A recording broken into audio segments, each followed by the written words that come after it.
Hello everybody, we are back for day 2 of ASL Season 15. With me, of course, is Eonzerg.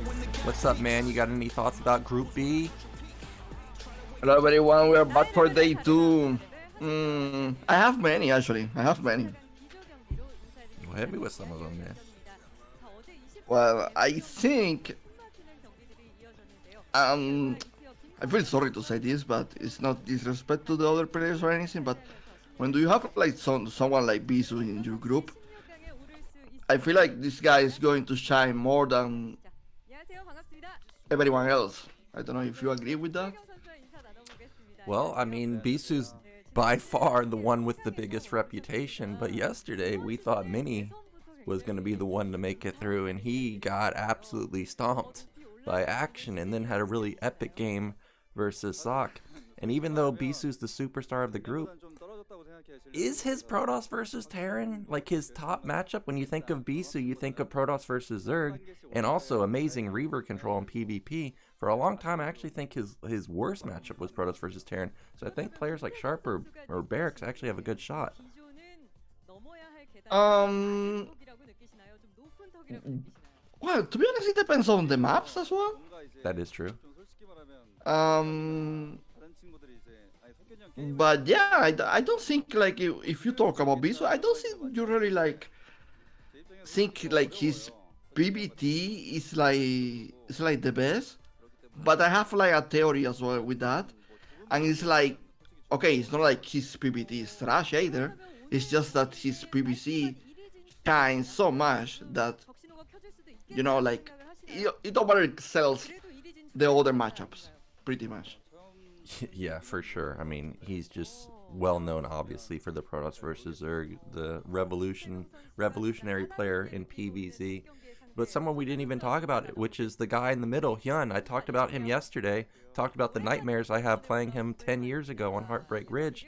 And not only is he here still, Heartbreak Ridge is in the map pool, and also, you know, Bisu was on NBC Game Heroes. Hyun was on NBC Game Heroes all the way back then.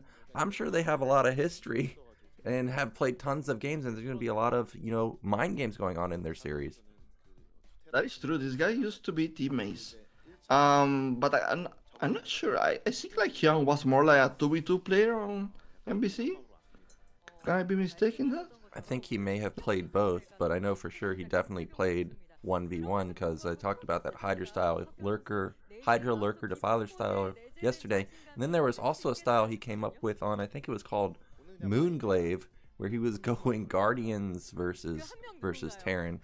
So he's definitely known in 1v1 too. And I think he recently came back, maybe like a year to 2 years ago, because I don't remember seeing him before that. So he's somewhat of a recent return to Remastered. Yeah, because he was like a StarCraft 2 pro gamer. And he was doing well. Like he was like a top player in that game.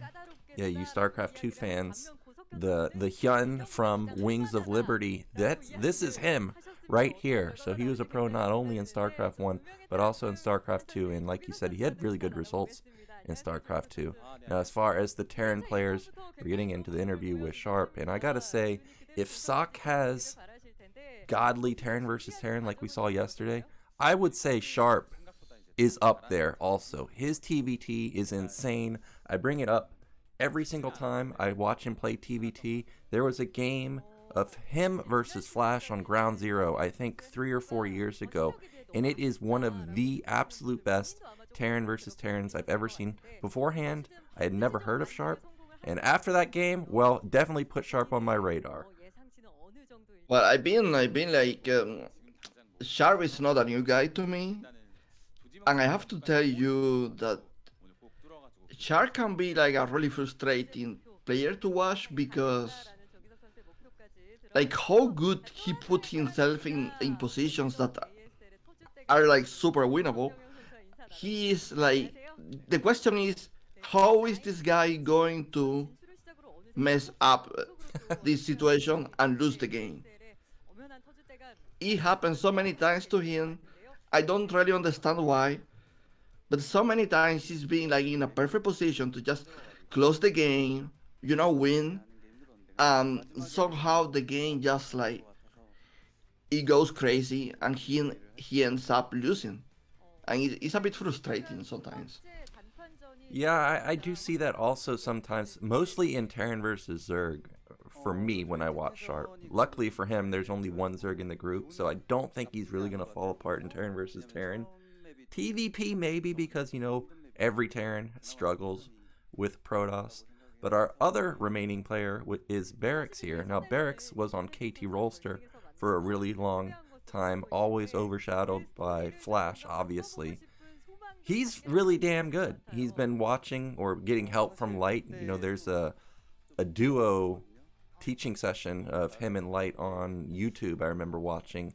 And if you're getting guidance from Light, you're definitely going to improve quite quickly. And I got to say, when I watch Barracks, the one thing that stands out to me is when he wins a fight, he is one of the fastest players to unsiege and re-siege and push.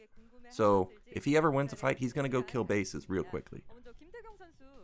I don't wanna lie to you. This is one of the most exciting players to watch. At least for me, like one of the most exciting Terran players to watch right now because it's pretty new to this scene of the ASL, and the way he plays is so fun. He's so aggressive. He's not afraid of trying new things, new timings, and you could see that in so many games against Terra versus Protoss in past ASLs.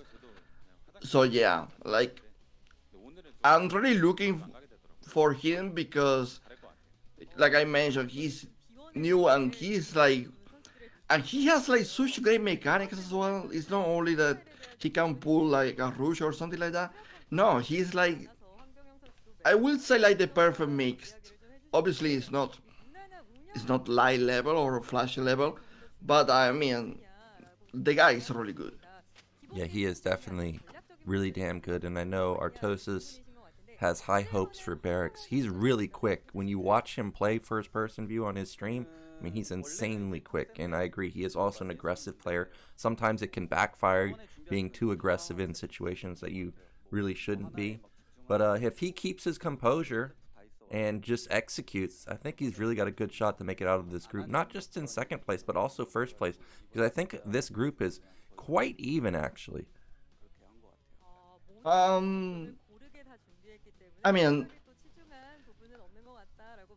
it's Bisu in the group, man. I know.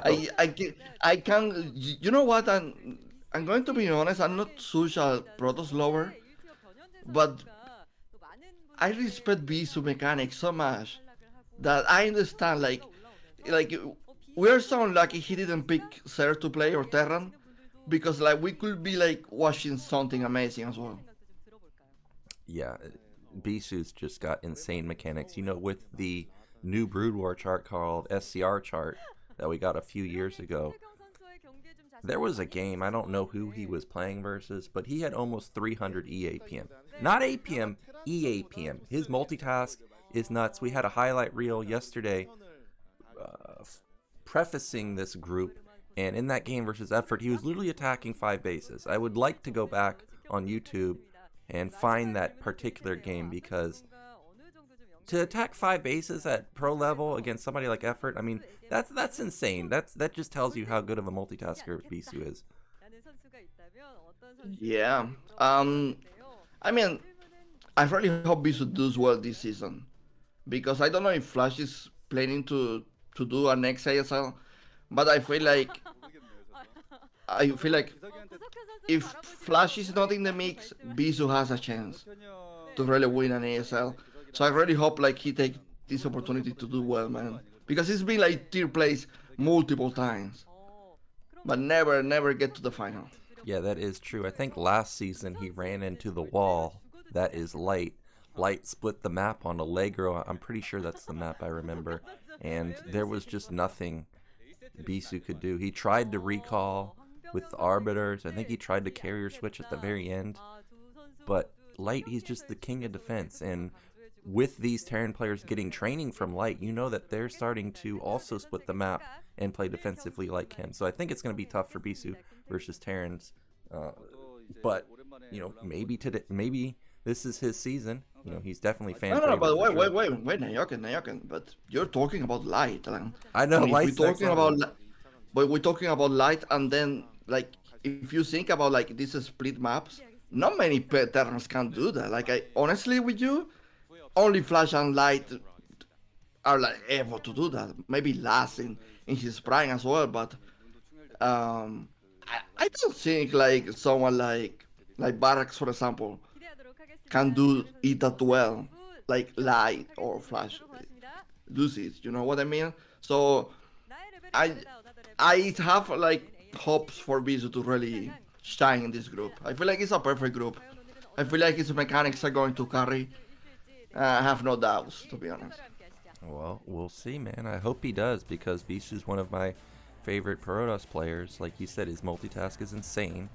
I love to see players attack, you know, a billion places all at once, and maybe it will carry him through, but we're going to have to find out how he can do versus Hyun first, because that's his first matchup. And it is going to be PVZ versus a Zerg, or PVZ on Heartbreak, I mean. And we were talking about the Forge Cannon expand, or the Cannon Contain. You think we might see something like that from Bisu here? No, I don't think so. That would be crazy to see that from Bisu, to be honest. But I can see like Hyun doing some crazy strategy. I don't know if you ever seen when I think about Bisu on Heartbreak, there is this game against Yellow that he does a one base drop with it was a Hydra drop into Lurker or something like that. Did you see that game? Who was the player? Was it Yellow? Yellow. Of course I Yeah. saw the game. Everybody's seen that game. That's a legendary game. Okay.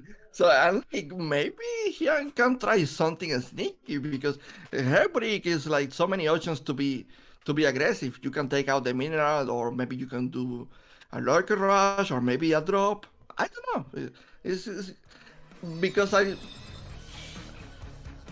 I mean, can we expect like a solid macro game for Hyun against Bisu? Because it's not easy to do a macro game against Bisu than the different protos. Like Bisu is going to be all the time in your back, putting pressure and pressure and pressure and pressure until you break. That's Bisu style in PvC. Yeah, it will be really tough for Hyun to play a macro game, like you said. I would love to see the Hydra drop. I would love to see the Lurker drop. It would just be so funny to me to see Bisu lose to it twice. Lost to it 15 years ago versus Yellow.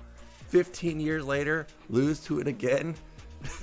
that would be amazing. I mean, Heartbreak Ridge is a wild map. You could come up with something like that. We're going to look at how the groups are.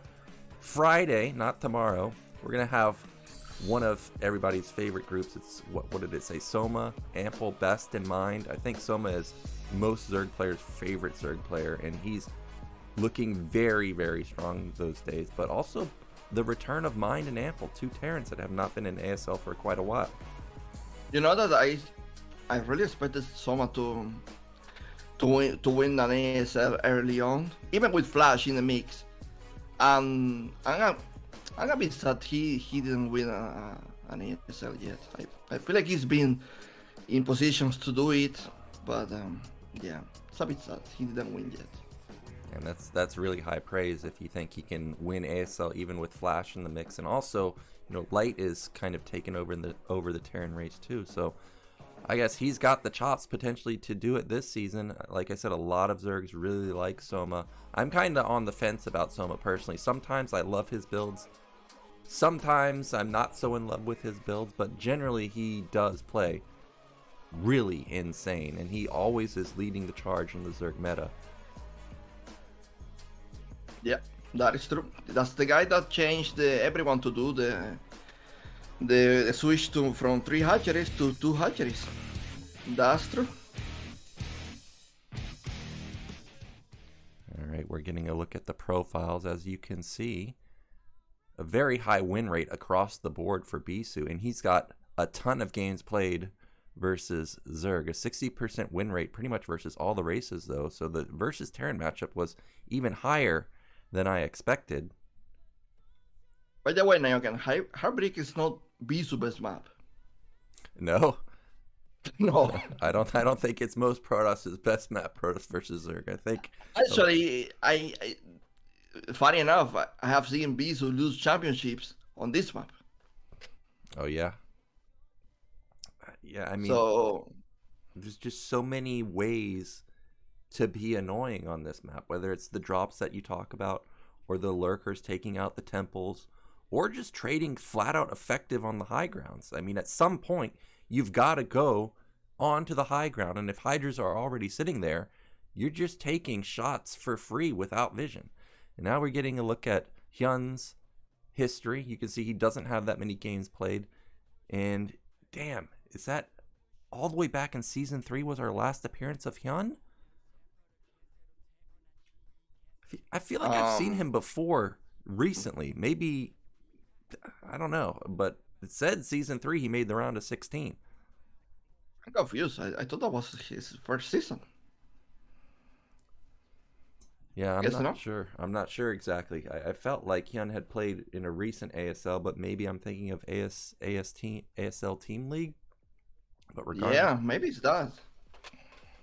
But regardless, our match should be underway in just a second, and it is. So let's get into game one between Bisu and Hyun. It is going to be on Heartbreak Ridge.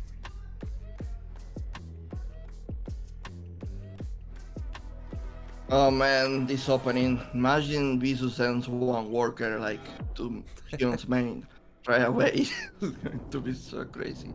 I don't expect it, to be honest, because of the mechanics. When do you have that kind of mechanics? Why are you risking that, you know? That is true. A lot of players have that thought. If you're the superior player, why risk going for a gimmick?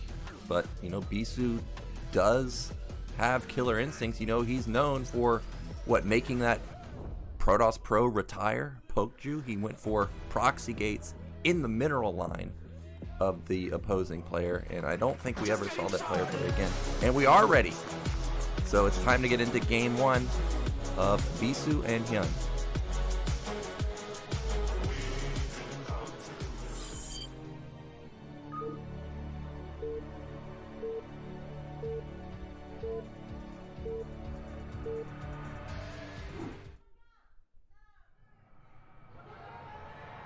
And in the mid left are red Protoss. It is Bisu. And in the mid right are blue Zerg. It is Hyun. So because Heartbreak Ridge is a weird map, and you were already talking about Bisu might send a probe across the map, what type of opener do you think we'll see from Zerg?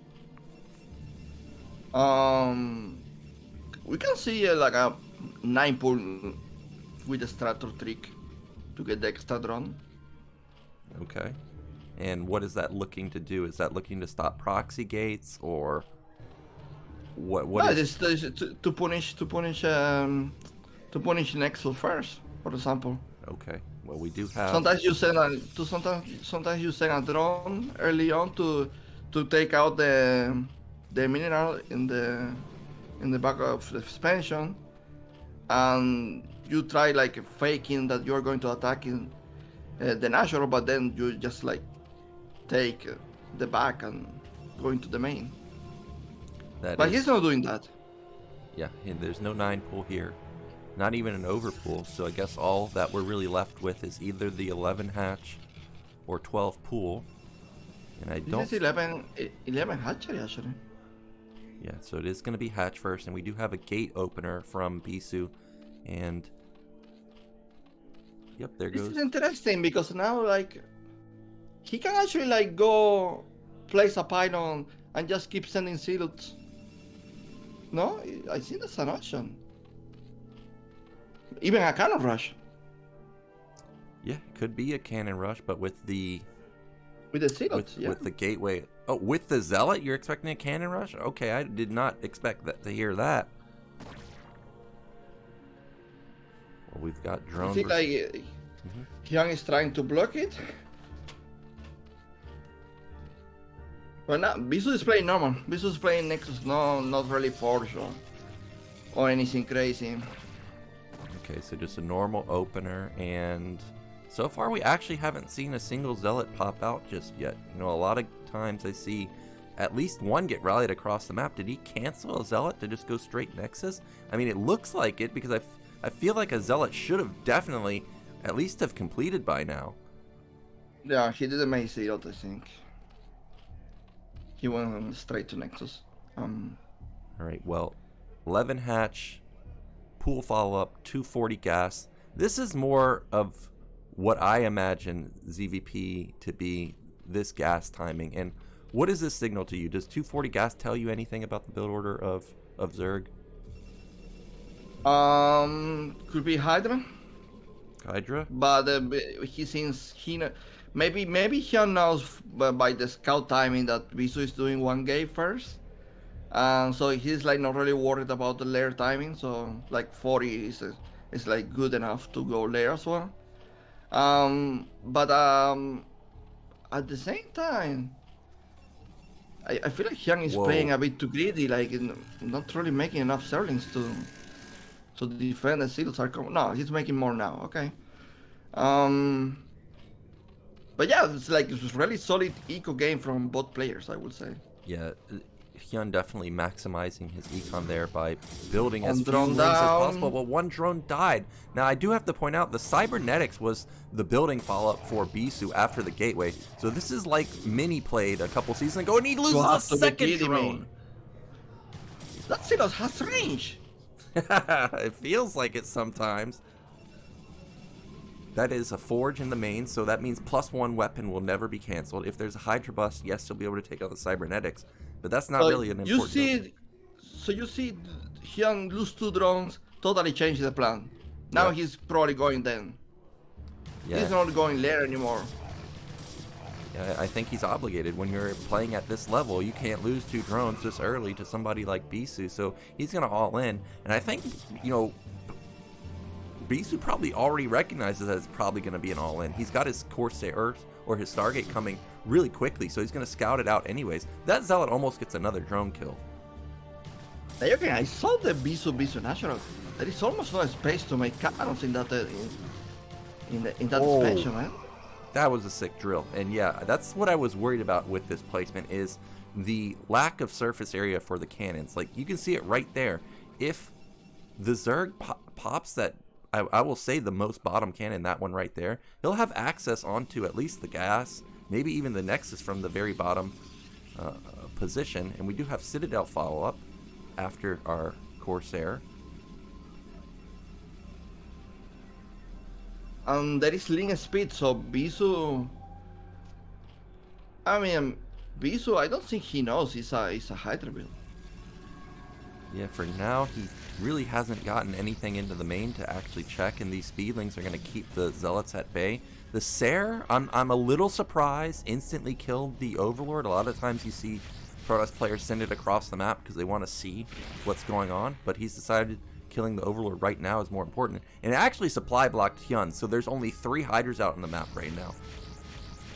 Oh, Hyun's going to be super blocked for a long time if we lose this second Overlord. Yeah, but the gig is up. He's shown the Hydras, and now I expect to see a spam of cannons put pretty soon. Can he kill this Overlord? Oh my gosh, he gets it. He does lose his Sair though, but he did see the Hydra and he did see speed, so he knows that it is a bust. And luckily for him, he already had a second cannon, so three Hydras, not scary. And with the supply block coming in, this is going to buy Bisu like a minute of time. Yeah, there is enough silos as well to tank Serlis or Hydra, so I don't really expect Bisu to die in right now, but I mean, I feel like Hyun is already like making a for expansion as well, so it's probably not super aggressive Hydra build after all. Yeah, this looks like he's going to transition, but unfortunately for him, Bisu already has 3 gates, and he already has his Citadel done. So speed's going to be kicking in pretty soon. Remember, he only lost like 2 Zealots, so he's got a ton. And if Hyun expects Bisu to play defensive and Bisu actually moves out, I mean, he may just lose this fourth hatch, and that was not the trade that he wanted. That is so many Zealots left over. Yeah, when the Zero the speed kicks in, like Hyun's going to be in troubles. Yeah, if Bisu finds this top base, the top base can't be saved. That's just going to be impossible. The question is, how much damage can he get done to the natural or the third base? The Sayer scouted the main, saw there was no lair, so he knows that there must be more hatches somewhere. Okay, Bisu with the extra Corsair to get all the info. He knows the tier base is exposed. There is not like a really good Sin City or sunken. It's like nothing. And there are many silos. I feel like this is like the numbers are like good enough to kill anything. This is a ton of zealots. A lot of times in previous years you saw like 7 to 9 zealots move out at 7:30. This is 7:45. Is that a full wall? That looks like a very tight wall, but this is like 13 zealots. That is so many. This third base I think is gonna get busted. It will be like there is no way to defend this. I have no idea why he's not attacking. Well, he's going in now. That was a really good drill and really good placement of the Hydras. Hydras in the back will support this, and maybe actually Hyun can hold. But +1 weapon kicked in now. There are even more seals coming to the tier. I think this suspension is going down.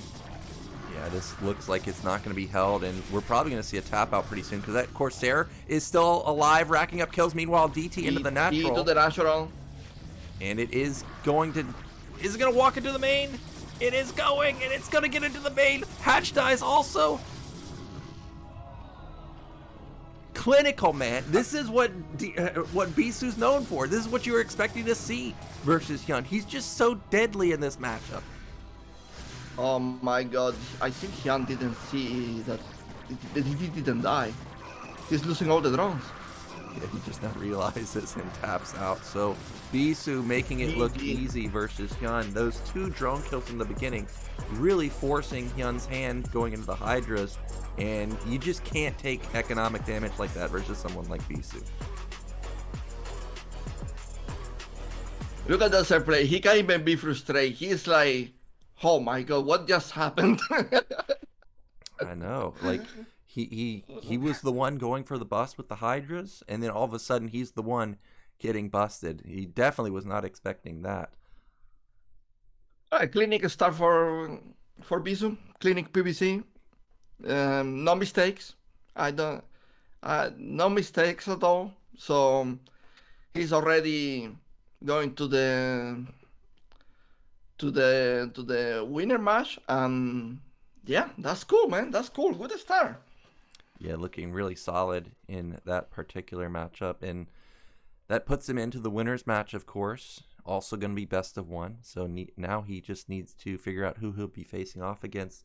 Both Sharp and Barracks are quite aggressive, so I don't think it will really matter necessarily who comes out of there. By the way, in favor of Hyun, I don't consider that matchup to really speak on his skills. Mm-hmm. That can happen to anyone, really. Bisu can do that to the best in the world. That is true. And we're going into a break, and then we'll be back with our second game of the day.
Alright, we are back.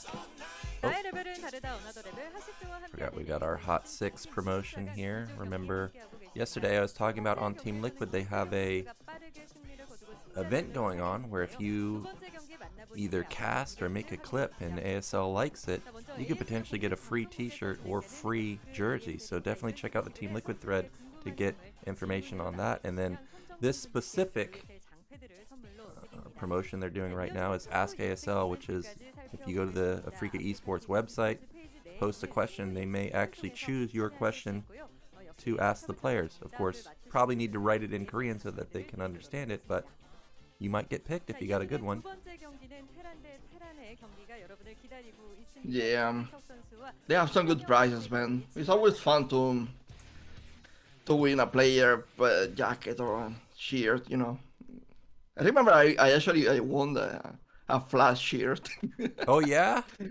Yeah, that was so cool. When did you win? Did you get it before you went to Korea or after Korea? That was before. Damn, did you take it with you and get it signed? No. You should have done that, man. No, I didn't, because that's like a treasure. I actually have like a SK Telecom T1 shirt as well. That's not leaving home, never.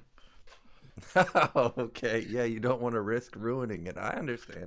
That's sick, man. Of course. I don't really have any. Oh, actually, I do have one pro item. I think I got the NBC Game Hero hoodie that little Susie, I think, hooked up Team Liquid with a few years ago.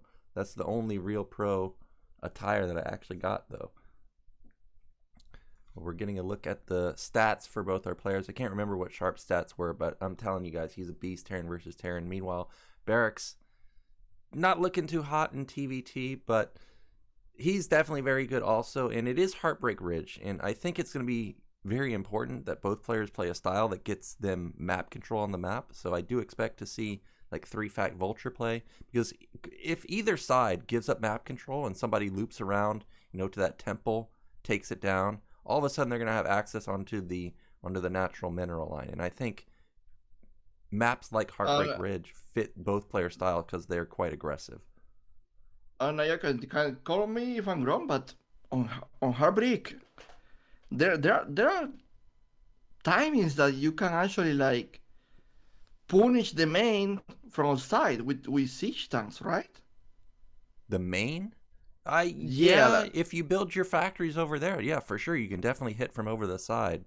Or the supplies, or like you can kill stuff from outside. I mean, no, it's not the case. You can if you build stuff over there, but I don't think we'll see that until late into the late game. I don't expect early game to see anybody really bust the main like that. But players are ready. Let's get into game 2. Barracks versus Sharp on Heartbreak Ridge.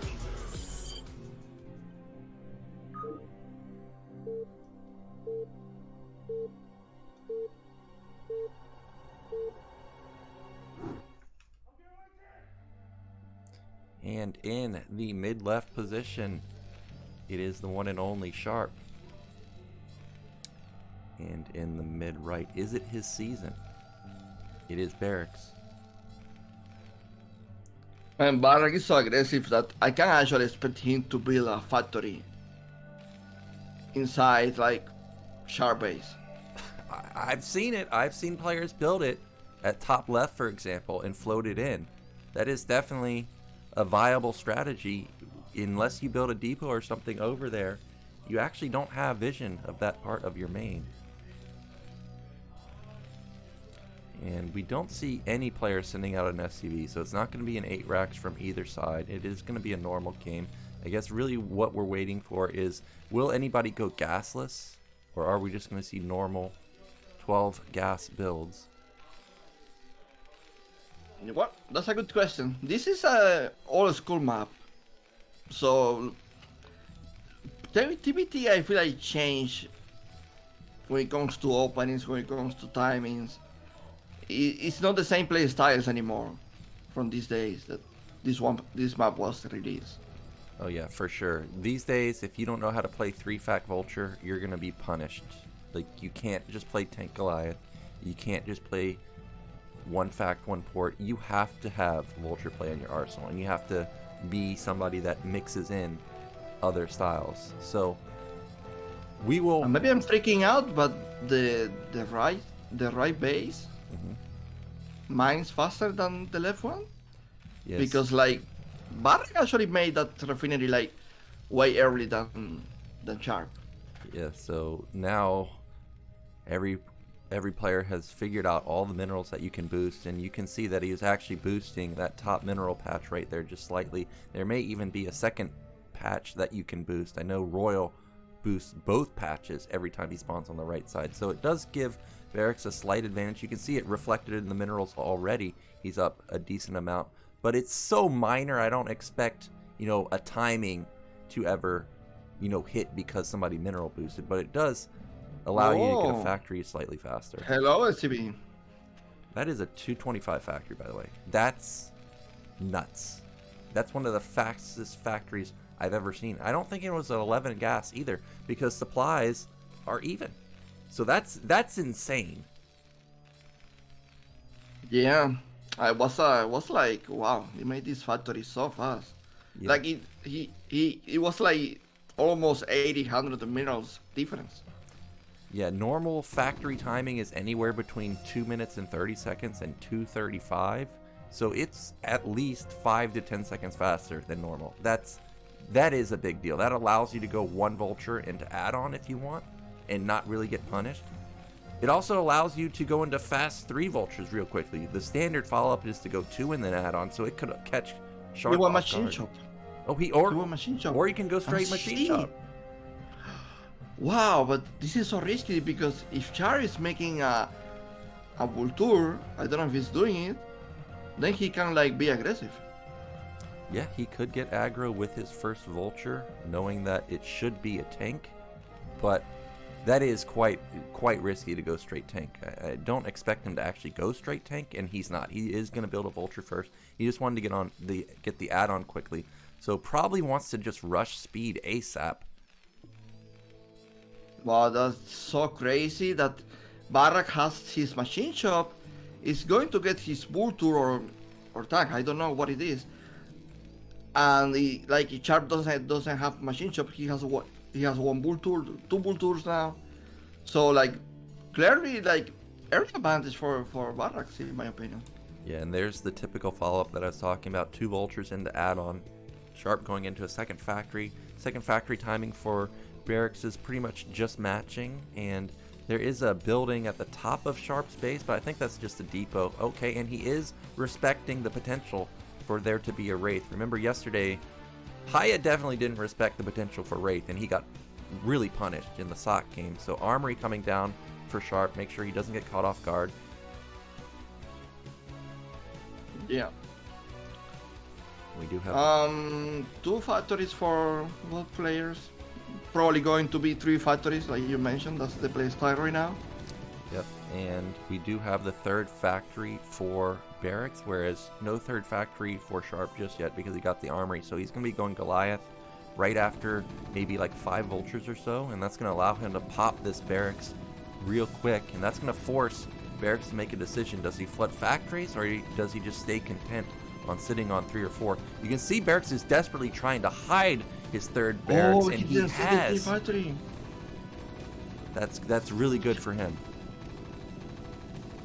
Sharp didn't scout the T factory. Yes, so maybe he thinks he's doing a starport. Yeah, he thinks it's, well, he saw 2 factories, so he probably thinks it's going to be Tank Goliath versus Tank Goliath, but we know that that's not the case. It's going to be Heavy Vulture into Mass 4 Tank. tours against 5. But he's not going for it. Yeah, I don't see factories 4 and 5 just yet. There's the Goliath like I talked about, and actually we're not quick enough to knock down that Barracks, so the Barracks ends up getting away. Sharp has not taken his gas yet. Meanwhile, Barracks has taken his gas, so he's going to really start ramping up that tank production pretty soon.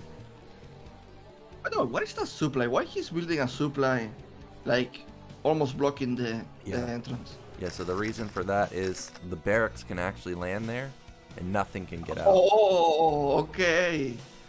Wow, you see, that's good to have a Terra in the cast. You know what's up? Yeah, that's cool. That's the main reason you never see Terran players wall off in Terran versus Terran, because if the opposing player ever walls or completes the wall against you, oh, they just instantly kill your natural. So that's why you see that. The Rax is finally going to find the armory, so now he's going to know he's been duped and that it's been Tank Vulture the whole time. And he is going to go into a fourth factory, and he's still ramping up a lot of Vultures. I'm surprised that we still haven't seen any tanks yet. I feel like there is a potential for Barracks to... Well, never mind. That's a lot of Vultures, somehow. Yeah, that is a lot of Vultures, and Vultures are surprisingly strong even versus tanks when you have critical mass. But with these tanks, well, he didn't get onto the high ground anywhere, so now I don't think Barracks can really push. But if he was able to get to the bottom side, for example, quicker than he did, he could have actually knocked down those temples and maybe put pressure onto the Nat. Yeah. Actually, Sharp is impressed. Like, he just by placing like 1 million mines, he secured himself like so well. Well, look at this. Vultures trying to win this fight just by themselves. This is so many Vultures, but tanks are so strong. That was definitely a greedy move, but luckily for Sharp, it is only Vultures. You know, it's not a big loss. It's not like he lost 5 tanks there or anything insane. So this is fine. Ooh, he wants that SCV. He gets it. That was heavy losses of Vultures, don't you think? It is a heavy loss for sure, but he still has map control right now. Mine triggers, but doesn't actually kill the tank. The SCV did die, so the third base has been denied for now. The issue for me is Sharp is just now taking his gas, and Barracks has had his for like 2 minutes. That's a big gas differential. 5 factories. Oh, there's a good. Wow. Okay. Yeah, so this is one of the downsides of going into fast tanks like this is you have strong, powerful tanks, obviously, but there are so many Vultures, so many mines everywhere. You got to be so careful to make any type of move. We do have third base coming up, third command center, about halfway done for Sharp. He's going to float it over, but right now Sharp's in full control of the map. I mean, he's the one moving his Vultures left and right. Is there a starport anywhere? I think actually there is a starport at the bottom of Barracks base and a starport at the top left of Sharp's base. So both players could be going into drops or a race switch soon. Definitely getting their +2 upgrade pretty soon also. Nyoken, tell me something, because like Sharp is right now on 5 factories, and I think Barracks is still must be 3 or 4. Is that like a huge problem? It's not that big of a deal. Sharp is going to catch up in tanks really quickly. Right now, what is a big problem for Sharp is he is down a lot in terms of tanks. What is this, like 7 tanks versus just 1? Okay, we've got a Vulture counterattack. This is, I thought, going to run to the natural, but not going to happen. No, he can't. Like, he's going to lose.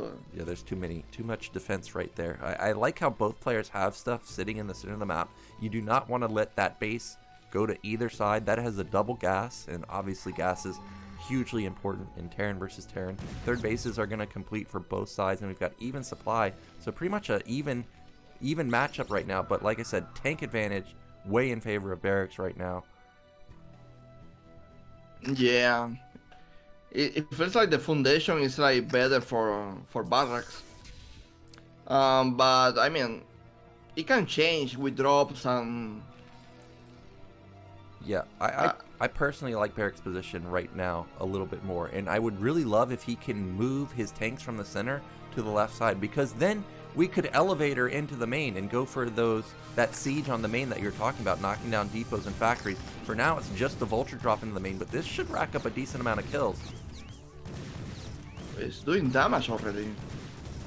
Yeah, the building's really not helping Sharp at all. The Vulture's not getting the angles that they want, and this is what Barracks does best. Like I said, anytime he wins a fight, he just instantly unsieges and repositions. Now he does scan, and he looks like he's going to set up to push that main like you were talking about. That is so dangerous right now for Sharp. Yep. And Sharp, it's super dangerous because on top of that, he has like high ground. Oh, Barracks may have overstepped because there's tanks on the left side shooting him at the same time. But look how many tanks there are for Barracks. He's up like 10 tanks versus just 3. Dropping Barracks Snatcher, but Barracks is ready. Yeah, he is ready, and he's going to knock down not just the drop, but also the drop ship. So that's going to get shut down pretty easily. Vulture did a decent amount of damage, but that's not the real threat. The real threat is that blob of blue next to the main for so long. And Barracks has shot up 30 supply because of that single engagement. Yeah, Sharp is still making bull tours. I don't think it's going like to find God, real damage anymore. Yeah, like you said, the vultures aren't going to find damage anymore. He really needs tanks, and Barracks is aware of that, so he's starting going into mass Wraith, and Sharp is trying to build Wraith himself, because that's one of the ways you can counter tanks like this, but 3-port Wraith, I don't think Sharp has 3-port Wraith. I think he only has 1.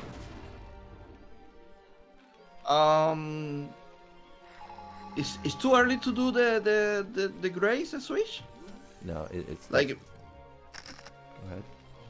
No, I mean, like, is this too early or it's fine? Well, the way the game is going, it's definitely fine. Barracks knows that the tank count is lacking for Sharp, so Sharp's really focusing on building tanks and not anti-air. There's only a single Goliath in the center of the map, so that's going to get picked off. That means these tanks are also going to die. And even though Barracks has not crept to the main to push there, he has complete control of the center now, so he could take that as his 4th base. Oh no, he's gonna breach the rally point. This work. Those siege hits are huge from both sides. Just an overwhelming amount of tanks, and the Wraiths are dealing so much damage. Also, just a single Wraith trying to save the day for Sharp. I think Barracks has done it. There's no way he can contest this rally point anymore. I think you are right. There is like air advantage, ground advantage. He can even like make Goliaths like. Oh! Oh! That was a huge tank hit, and it actually might have saved Sharp's butt, but it's still so many tanks left over for Barracks. He's now up almost double supply, 77 to 140. There are the Goliaths, but it's a little too late. Non-stop rally from Barracks. All he needs to do is just sit here now. He's cut off the rally point. He can kill not only the natural, but also the 3rd base. It's just like, it's been a really solid game by Barracks all game long. Yes, perfection from Barracks right there. This is one of the downfalls of playing the Mass Vulture style, is you're lacking tanks, and you can get overrun at some point in the game, and Barracks showed us exactly what you're supposed to do versus Mass Vulture, man. I mean, that was clinic by Barracks. I don't think, like, if you think about it, it's not like Char make like a major mistake or anything. It's just like Barracks just like play better. Yeah, it could have came down to that attack that you pointed out at top right, where Sharp went in with so many vultures, really didn't get much done there. You know, maybe if he had an extra, even if it was just 5 or 6 vultures, maybe he could have buffered some of the tank shots during those pushes and, you know, kept Barracks back, and we could have gone into a longer game. But really excellent pushing from Barracks, and I loved his race switch. He recognized that he was ahead in tanks, and Sharp was obligated to build as many tanks as possible instead of anti-air, so it was perfect play from him. But this does set us up for Bisu versus Barracks, and I know you like Bisu here, but after that TVT game, Barracks... One thing I learned about TVT, by the way, is that it doesn't matter you have 50 vultures, tank is what matters. Yeah, there's a reason when people come to my stream, I tell them, man, vultures don't win the game generally. It's tanks. You got to hit that tank button, hit that siege mode, and that's what deals the damage. We're going to be going into a break in just a moment. Well, actually, I think we're going to have the Hot 6 commercial first. Let's see. Well, if that is the case, I'm going to tell you that Bisu against Barracks is going to be good. I still think Bisu is going to take it because he's the big deal of this group. He's the big shot of the group. I agree. I think Bisu is the big shot of the group, but Barracks is...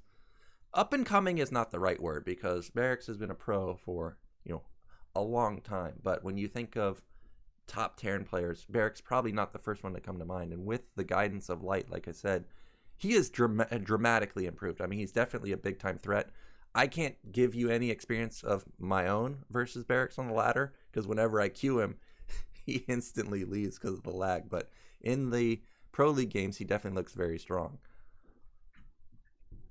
Yeah, like I mentioned early on, very exciting player to watch. He's been doing well in ASL, counting that he's not light or flash or like Royal, for example.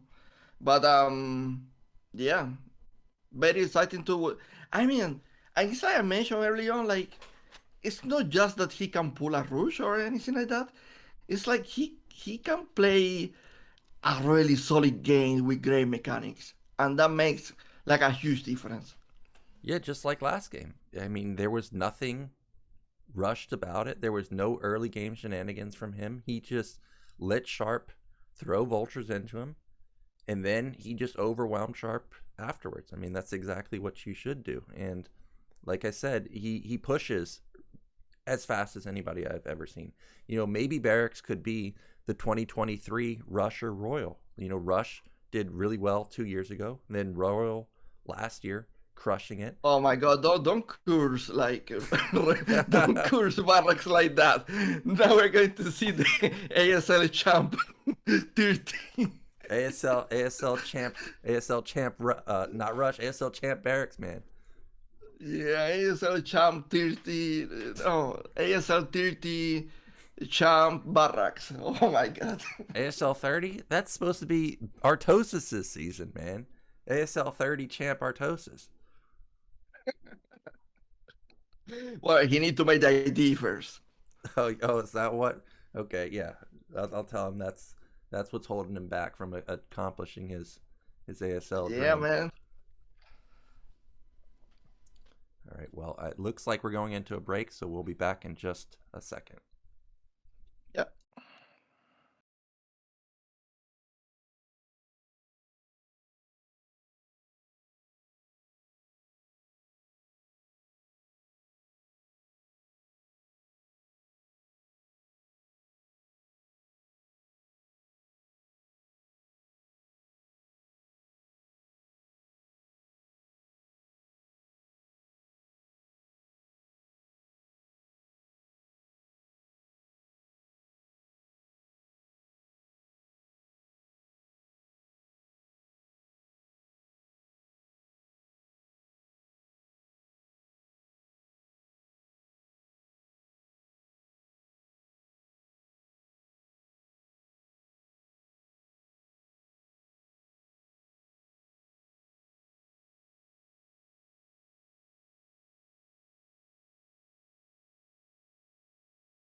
are back and we're getting a look at the bans. Bisu banned Nemesis, whereas Barracks banned 7-6, and that gives us Dark Origin again, so it's the same exact map as yesterday. I'm surprised that we are seeing these maps, to be honest. Like, wow, 2 days in a row the same maps. Like, I'm surprised. Like Bisu, I don't know. Like, maybe it was like Vito sync or that we end up with these maps. I don't know how that works actually. Yeah, I'm also not completely sure, but I think the players just veto a map and then the referees do like a random decision. So we got lucky here that it's just Dark Origin again. Yesterday we had an exciting game of Mini versus Action, or well, a temporarily exciting game before Action just ended it with a counterattack. But the Haya versus, who was the Terran player? Haya versus Suck. Haya versus Sock. The Haya versus Sock game gave us some interesting dynamics where we had tanks and vultures moving behind the mineral line. You know, that could be also an angle that Protoss can take advantage of, maybe go for storm drops from there. By the way, I'm going to be honest with you, I didn't do my homework. I never seen any game TVP on this map. I admit it. I also haven't seen any games on the new maps. The only game that I have seen was the games we saw yesterday. A game that I did a cast of Light versus Hero on 7-6. And then yesterday, people were pointing out that crazy Protoss versus Zerg game you were talking about. It was Soma versus Best in the Ultimate Battle. I went and watched that one. That was nuts. That was not on Dark Origin though. That was on, was it Retro? Yeah, the one with the minerals in the one in the middle. Yeah, that was an insane game. If you guys have not seen that, you should definitely check it out. Well, we are going with Bisu versus Barracks. And Jesus, I'm nervous. What are you nervous for? Please, Bisu, please. I mean, I am this type of guy that I prefer this to be like, to go smooth, you know, like let's do a quick 2-0 and move on rather than go to the last match. Yeah, I think everybody would like to just end it right now. And maybe Bisu can do it, but Barracks looked quite strong in his match versus Sharp. So in the top left, our red Protoss, the one and only, it is Bisu. And in the bottom right, our blue Terran, it is Barracks. And 2-player map. A lot of shenanigans can go on a 2-player map in PBT. So far, no early probe move out. Yeah, so far standard openings. Doesn't seem like, because Bisu could pull like this very aggro build with the Proxy pylon, Proxy gateway, and like start from there. But I mean, he probably thinking, you know what, this is not a Proli final. Let me chill.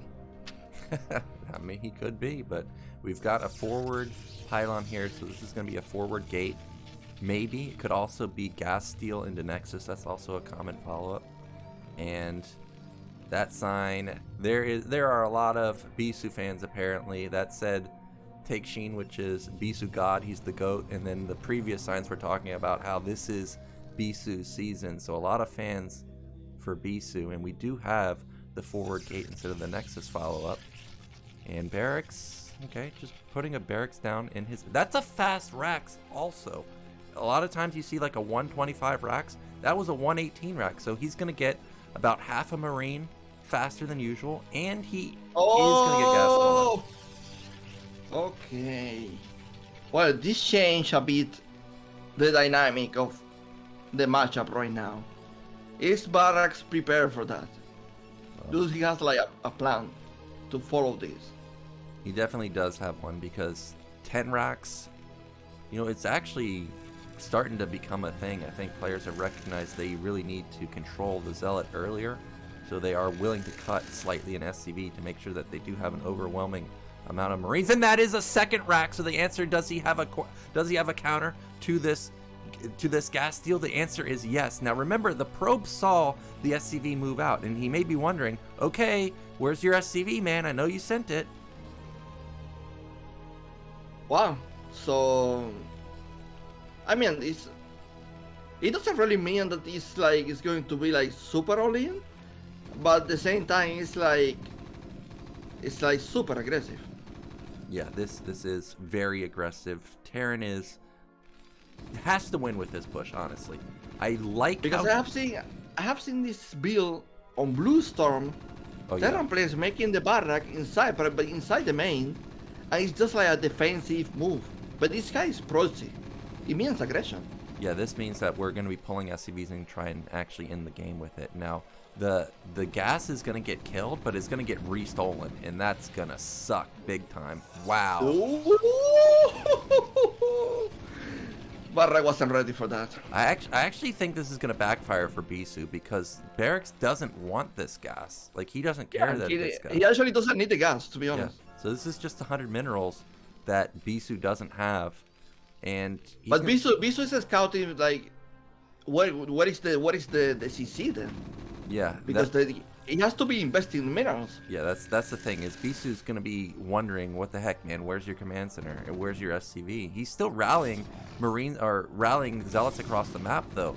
There are so many zealots here that it's gonna be hard for Barracks to actually push, and also the gas gives vision to Bisu, so he's gonna see an SCV pull coming from a mile away. Yeah. Bisu, but there is a reaction. He's making Nexus. I don't see a he's making a second gateway actually. Yes, gateway. But what really makes me like worried is like, I think he needs a shield battery. I also think he needs a shield battery. Okay, he may not need anything, because this is 4 zealots versus 6 Marines, and yeah, there's the SCV pull like I was saying. Here we go. So we've got a counterattack of Marines. It's about 5 right now. You can see Bisu's looking for it, and he's not going to find it. But the problem is Barracks is just struggling to get stuff across the map. But Marines are here already. Yeah. Made 2 or 3 shield batteries, man. You have the serial numbers. Yeah, this non-stop zealot production was perfect from Bisu. Look at this. Half the Marines are isolated from the SCVs. The 2 zealots are going to push back the Marines. The battery is coming in, so this push should be denied. That was a good focus fire of the Marines. The probes are getting pulled really far. Oh, workers! There's so many zealots in the back, but the zealots are Why is any workers? Oh my god, the SCVs are buffering so much for him. All the zealots are gonna melt, and there's no tech, there's no goon, there's no forge. It's just a battery and zealots. I mean, confused right now. Is Barrack doing it? It looks like he might do it. This is so many SCVs still alive. He needs to keep them together. Okay, he's got isolated Marines versus zealots. The probe's in the back. Oh my gosh, perfect time. Where'd that zealot come from? I don't even know. That's exactly what Bisu needed. Fantastic drill. I mean, Barrack is doing such a good job with SCVs. Like, yeah, the drill so there. Close. The drill there was nuts, and actually Barracks needs to send even more SCVs. Like, you're all in with this. You need to pull everything that you don't. He can't have that many. There goes. Yeah. Okay, here we go. Another zealot pops out at the perfect time, but the SCV positioning is so freaking good, man. But is Bisu holding it? I think he is. Like, he canceled the bunker. There is still like the battery. Maybe need a new one. Well, Barracks knows. He's got an SCV in the main. He knows there's no gas, so he knows he doesn't have to worry about goons at any point. He just needs to bust this natural, and he'll eventually get into the main. Oh, the Marines are getting clumped up, but SCV's trying to save the day. There's too many zealots. I think he's done it. I think there's just way too many zealots now. The probes are bugging out though. Zealots, they still have a lot of health. They bugging. My gosh. Oh, he's so close, but I think he did it. I think Bisu did it. Maybe. Probes are getting pulled again. Marine gets in the bunker. Needs to repair it. Oh, he's not gonna get it. And it looks like just barely Bisu might hold. I see a block of units in the middle of the map that, oh, Barracks didn't actually send. Okay, those were SCVs. I thought they might be Marines. Maybe. Both sides are plummeting in supply. Like, look at the mineral line of Bisu. He's like barely mining. Really? There are no workers? I mean, Okay, there is maybe some. not. He's in mining more than I thought. No, he has like the numbers. Yeah, he has more silos than Marines and SCVs Yeah. combined. Yeah, way too many zealots now. I thought that there was a glimmer of hope for Barracks, but he's running out of steam. The zealots are falling. They're also heavily damaged. Bisu really not making use of that battery very much, but there's no econ for Barracks, and EG. that is a sad way to lose, but really clutch defense from Bisu there. You can see his reaction. He knows that that was way closer than it should have been, but he does manage to hold on and makes it out in first place. He made such a good drill with the SCVs that he made this like very close when it wasn't supposed to be. Yeah, that was... I thought that those zealots that were just rallied across the map were going to keep Barracks back the entire game. But really good control from Barracks to actually sync up with the rest of the army. If he could have knocked down that pylon, I think he would have won it. Barracks so close to making it out in first. Yeah, man, he knows, like, at some point there was a moment in the game he had the chance to beat Bisu. But, well, it didn't happen. Yeah, well, your boy made it out in first place, so I'm sure, I know you're excited about that. He'll be moving on into the round of 16. And that gives us our first Protoss player into the round of 16 after many got killed yesterday. So even distribution of the races so far. Yeah. Man, that game was so close. Yeah, ASL is no joke. Game was so close. I thought that Bisu knew that an SCV was out, and then when we saw the main, it had no gas and it had a second gate. I'm like, yeah, he knows there's a second Rax, but his battery was so late. There was no forge, and it was like, well, maybe he didn't really recognize what was going on. But regardless, it was really good defense, and he ends up holding. Now we're gonna have the interview. I'm gonna slightly unmute it so Korean viewers out there will be able to understand.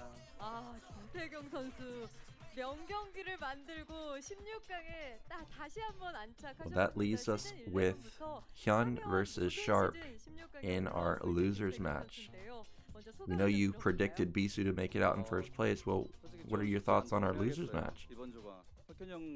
It's gonna be good. I feel like it's going to be a fun map.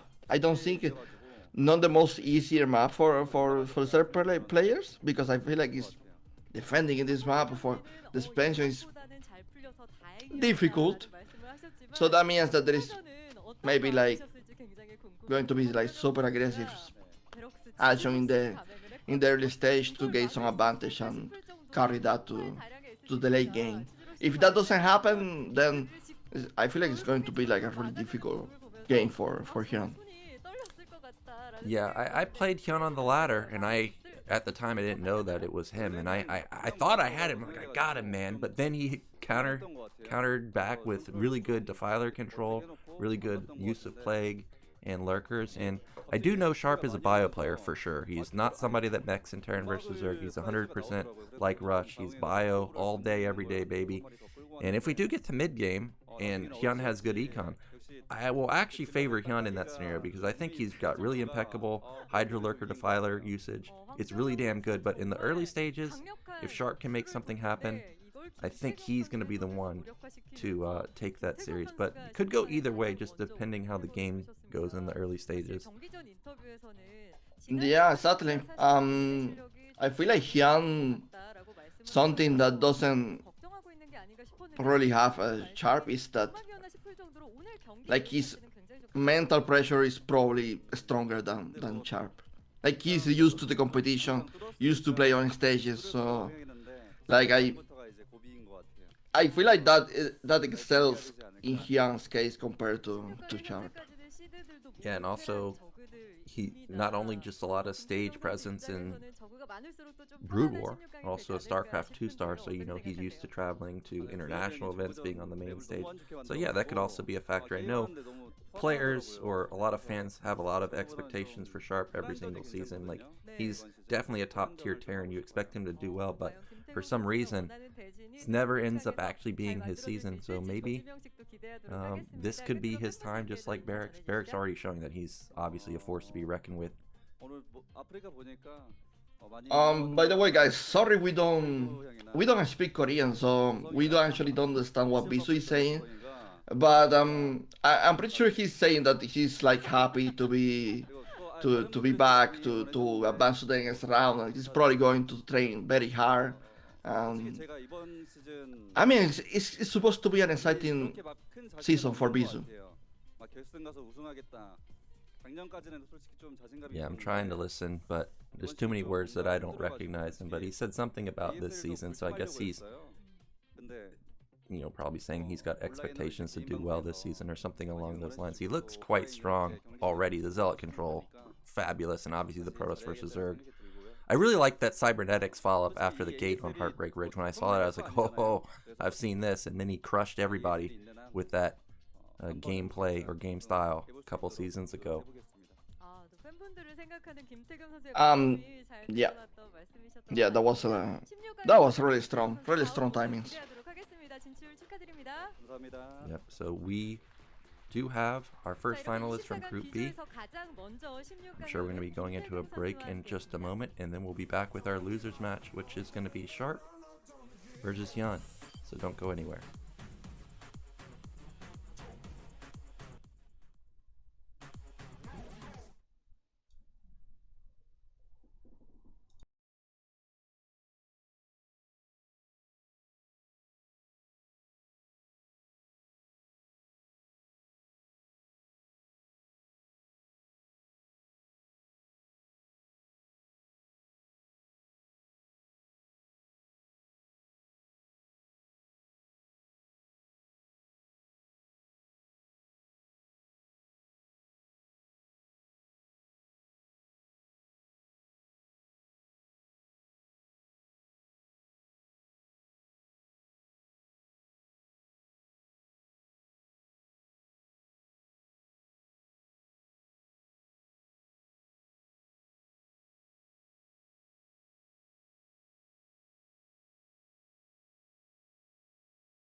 Okay, and we've got Dark Origin again.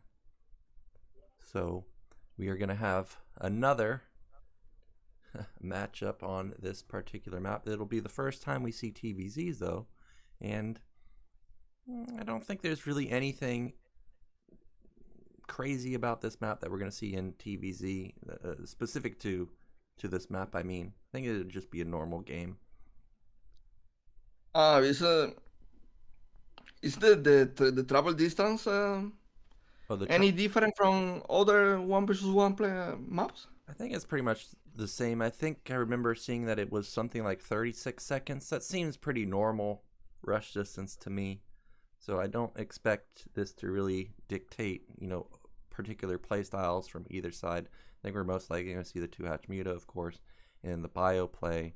Maybe Valkyries from Sharp, since Valkyries are making a resurgence. But other than that, I don't really expect to see something unusual. I think Sharp loves to mix Grace play as well. Does he? That is yeah. In maps that you can wall, I like yeah. Okay. I have seen it. So the 1 base or 2 base race. Yeah. Something I'm not really sure about is Sharp a fan of A-Racks? I don't really recall. I don't remember Sharp 8-racksing that often, but once you reach a certain level of play, you do have to have 8-racks in your arsenal, because pro players, if they know you're never going to 8-racks, well, they're just going to get away with absolute murder. 12 hatch, 13, 14 pool. They're just going to go bonkers on their econ. So we could see an 8-racks, and we've already seen an 8-racks. Well, not an 8-racks, but a proxy racks in the TVT earlier, and we just saw a racks in TVP. So maybe we could see one. But regardless, our players are ready. So let's get into game 4, our losers match. It is going to be Sharp versus Hyun.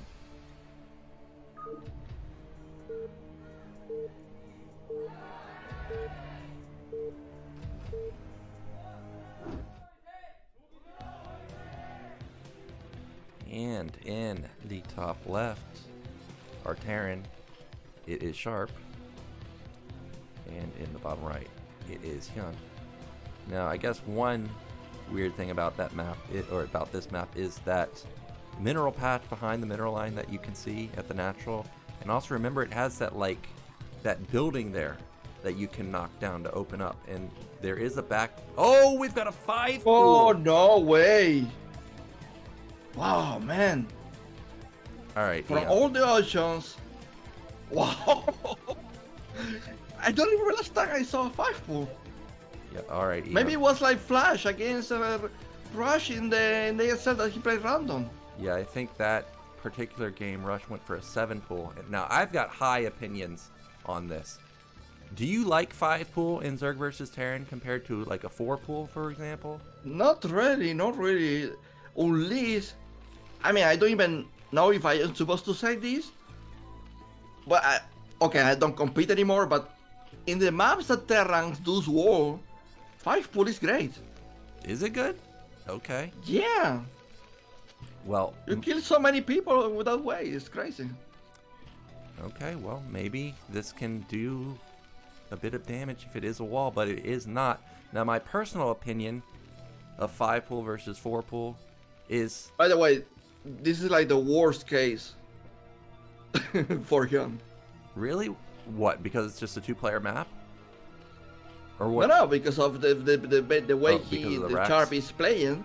The supply is close to the mineral, so he can actually make a bunker, leave the barrack, easy. Yeah. Well, I want to see what the transition is for Hyun, because if he starts building Lings and just continues to all in, then and this SCV missed the Zerlings, no way, right? He's not gonna miss it. No. He's gonna see it, and he's gonna know that this is way too fast, man. This is not 9 pool. This is not 9 pool speed. This can only be 5 racks, 4 racks, 7 racks, maybe.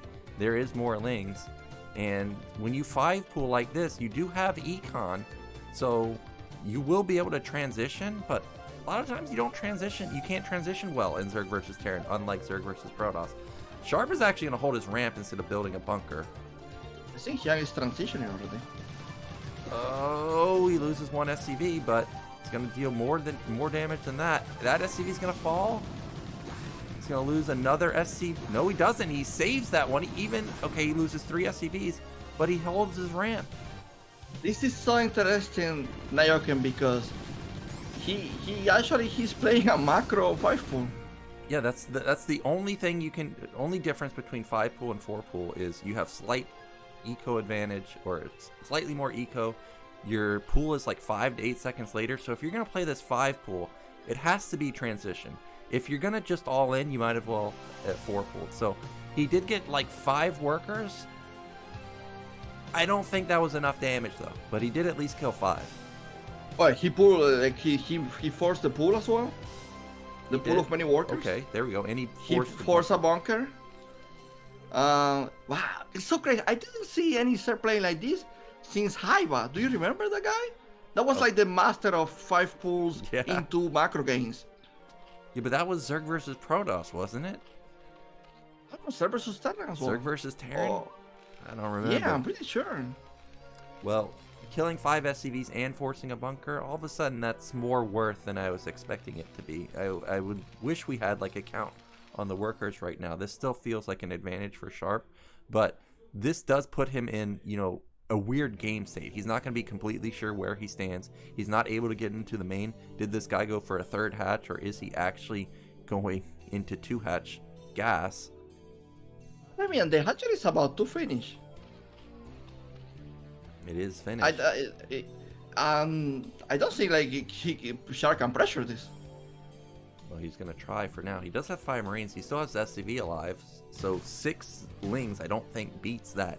He's going to need to at least build 8. And Sharp doesn't have to commit here. Sharp could just turn around.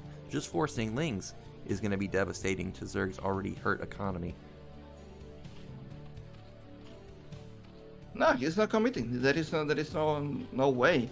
And the most impressive, like, holy, Hyun didn't fall to the pressure. He didn't make really a crazily number either. Yeah, he actually only built 6. If Sharp had committed there, he may have actually ended the game. But playing it safe, backing off, respecting the fact that more Lings could have been built. And we do have Lair basically done, so Spire's going to be starting pretty soon. Meanwhile, Sharp just now started his gas. So this build, oh, we can't lose that. Oh, wow. Okay. Yeah, this build is actually unfolding better than I was anticipating relative to Sharp's build. His academy's not super fast. I don't even know if it started, honestly. No, and the CC is still not ready. I mean, this Zerg Eco is not as bad as you will think with that opening, right? Yeah, it's much better than I anticipated. The Marine count is really high already, though, but the one thing that is lacking is the lack of medics. I think that Academy is building at the bottom side of Sharp's base. I still see an SCV bouncing around there, so Stim hasn't even started. Range definitely hasn't even started. eBay, I'm still waiting for the eBay to get put down. The Spire's like 75% done. If this eBay doesn't start right now, he may just die to Mutalisk. This is problematic. This is problematic because usually when do you see this kind of game, like Terran is putting pressure and forcing Sunkens. I don't even know if Jabber is going to pressure like that. Yeah, I don't think he has enough time to pressure, and because his stim and range are delayed, I don't think he'll feel wait. Hyun is still making drones. Yeah. And the Spire is about to finish. Yeah, so maybe he doesn't have as much larva banked up. He's going to catch up this way by building an extra few drones while his Spire's actually completed. We've got a slight move out from Sharp. 7 Marines, 6 Marines, and a Fire Bat. Still waiting for some medics, though. Sharp is not going to pressure. He's such a safe player that you can see the medics already in the SCVs. Yeah, supplies are even. I can't believe it after a 5-pull opener. So this is a really good state for Zerg right now. Yes, the muta count is low right now, but it will slowly get higher and higher. 3rd base is already done for him. There's no factory. There's no overwhelming amount of barracks. Look at the natural. That's completely saturated. This is a fantastic position for Zerg. That turret bunker placement is going to be annoying, though. All the defense on the certain one has 3 mutants. Yeah, that's it. But, you know, when it's clumped up like that, it's hard for Terran to actually read how many there are. So he's worried about moving out. No, he has to do that, but it's so smart by Hyun. He's not even showing that many drones in the natural. He transferred most of his workers to the tier. Yeah. That's how smart he's playing. Sharp's actually in trouble. When we just looked at his main, he really doesn't have a lot of SCVs in his main. Almost all of his SCVs are at his natural. So it doesn't even have optimized mining right now. And we've got a supply lead for Hyun right now. This is huge. 3 gases, 3 bases, with decent mineral income too, versus a Terran who just now started his factory, I think. Oh, the turret is going down? Yeah. Okay. Sharp's just gonna base trade. He's given up his racks. This is crazy. Oh, wait. Oh. Those Marines are so far forward. There's only one medic. Okay, That two was medics. close. That was close. That was close. Now, Like it. Okay, we've got 11 mutas now. I wonder if Hyun's getting armor upgrade or weapon upgrade on his mutas, or if he's even getting upgrades at all. Another muta falls, but there's still no turrets on these racks, and there's still only 2 racks. You know what, Nyoken? I think Sharp is in a lot of trouble. I think he's because dead. he's still in 2 barracks. Yeah. And he's trying to counterattack, but I don't even think he has the numbers to really like to deal damage. Whoa, I see more drones being built at the 3rd base, Oh and wait, Overlord's in the center that's of the a map. lot of overlords. Yeah, he can't get supply blocked right now. This is the only move that Sharp has right now because he has no barracks, he has no factory, no tech. He's got to do damage right here, and right now he's done a decent amount of damage. He picks off another Mutalist. That's 3. There's still 9 Mutalists remaining. The medics got to be running out of energy at this point. Oh my god, like this Sharp pressure after all is paying after all? Wow. Well, not that much. Yeah, and it just gets cleaned up instantly. And this is, like I said, 3 base Zerg with good eco. Finally, a 3rd rack's coming up.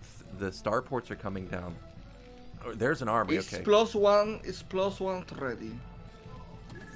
I think +1 weapon for Terran is ready. I don't think. Oh, +1 just kicked in for Zerg, and this is going to be a complete game changer for him. The Marine count is so low. I think that's it because if +1 is ready, he can take out turrets 2 shots. He doesn't have barrack numbers. Yeah, I guess luckily for Sharp, if there is one saving grace for him, is he's gone into Valkyries and there's no armor upgrade on the mutas. But like you said, the turrets are just dying instantly. They're even dying to bounces from the Mutalists. He's really killing a ton of SCVs here. But the Marines are doing a decent amount of job for their low numbers, getting muta kills. Oh my god, this is a lot of damage. This is a lot of damage. And Ser is on a healthy eco. He's probably making Hydra then and Evolution or Queenness, I don't know. But yeah, it's not really mutable in. Yeah, with all that eco and a 3rd base, he can go into Queen's Nest, like you said. He can go into Lurkers if he wants. I mean, he can stay on mutas as long as he's getting the armor upgrade. All these Marines are just basically getting melted. And all Sharp can really hope for now is he's going to try and do a tank push with Valkyries like we saw last season Russian Royal do as Hail Marys. That's the only move Sharp really has in this game. Yeah, Sharp is like he really needs like a Ser commitment to be back in this game. It's not looking any good for him. Mutas do see the add-on. Those Marines are funneled on the ramp also with not that many medics. They could die, and he loses 2. He loses 3. And Valkyrie's still not out. He desperately needs it right now. Oh my god. Oh, that's Valkyrie's a lot more. out. Yeah, Valkyrie's out. But well. The Hydra. What are you doing? That is a ton of lurkers. And he did scan the bridges. I'm not sure if he actually caught the lurker eggs, but you can see he is starting to put down some more bunkers. He needs at least 2 more. That is so many lurkers. Valkyrie did not fire. Why he didn't fire? Because it's a Valkyrie. What do you think? Yeah, they don't want none of that. They saw the damage those mutas were doing. Here we go. This could be the game-ending move, or it could be the blunder that Sharp was waiting for. Here come the lurkers in the front. It's 3 bunkers loaded up, a good stem. Muta's gonna soak up hits. Tank is out. Look at how fast those bunkers die. But the mutas are taking a lot of damage too. However, there's just not any Marines to help support the tank on the low ground anymore. Oh my god, there is a siege, there is a tank. I don't even know if there is siege. A tank is going down or not. It's so close. It's so low. But we have breached the natural. Siege completes. There's nothing to help buffer for the tank, though. It's getting massively repaired. Clutch repair again, just like yesterday in the Haya game, but it doesn't matter. You can see Sharp's reaction in that bottom left. He knows it's over. There it is, GG. And Hyun with a 5-pool, winning in ZVT. Wow. That's a game to study, to be honest. And I'm not completely sure that like he did enough damage to have that advantage. But I mean, maybe Sharp pulled them way too many SCVs. That's a game to study. A lot of times when you see an early pool like that, you're just thinking to yourself, all I have to do is literally not die here, and I'm in a fantastic position. I think it was at the very end, there was a moment where Hyun just suicided all of his lings to try and get a couple more SCV kills. If those SCVs didn't die, I think Sharp would have started to run away heavily with the game. But because he got an extra 2 or 3 kills, it kind of evened up the econ for both sides. I feel sorry for Sharp, man. This must be so confused. But at the same time, I'm cool with Hyun, like bringing not a new strategy, but like a day 5 pool. And it worked. That's the most surprising. It worked. Yeah, most of the time, Zergs, if they're going to early pool like that, it's either a 4 pool or a 7 pool. 7 pool, I don't know exactly how much later it is compared to a 5 pool, but it has way more eco. So that's why you generally see either of those two. But this does set us up for Hyun versus Barracks as our final match. Another Zerg versus Terran. We'll be back after the break.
We are back, and we are going to be going into Vermeer as our final map. We've got a Sylphid ban from Barracks and a Retro ban from Hyun. So it is going to be a standard map, a ladder map. Everybody knows and loves Vermeer.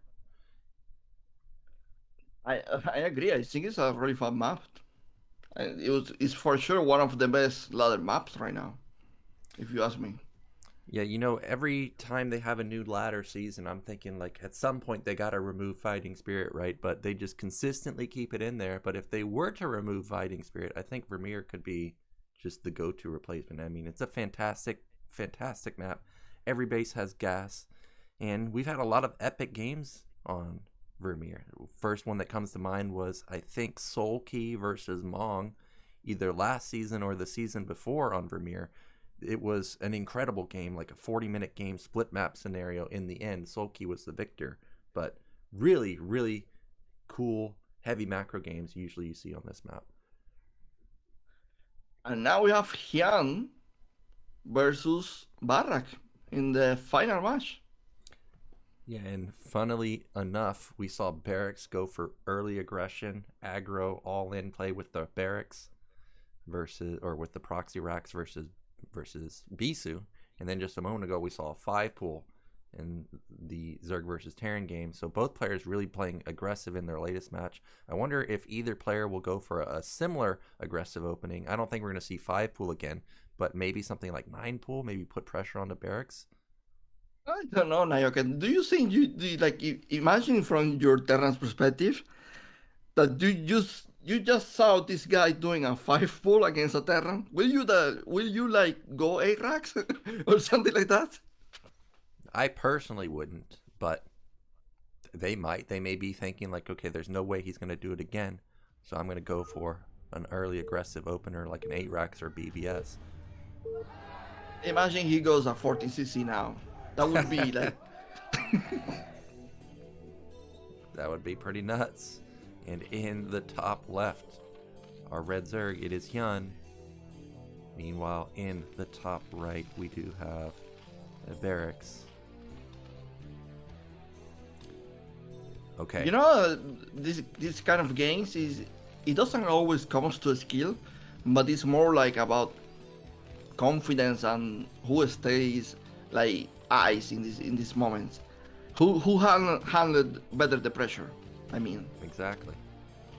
Yeah, you know, when I was playing back in the WCG days, you know, sometimes some of my friends would end up facing a Korean or, you know, somebody that they expected to be stronger than them, and they would go in thinking to themselves, oh, I've got to cheese them to win. And it's like, well, dude, did you even practice cheese?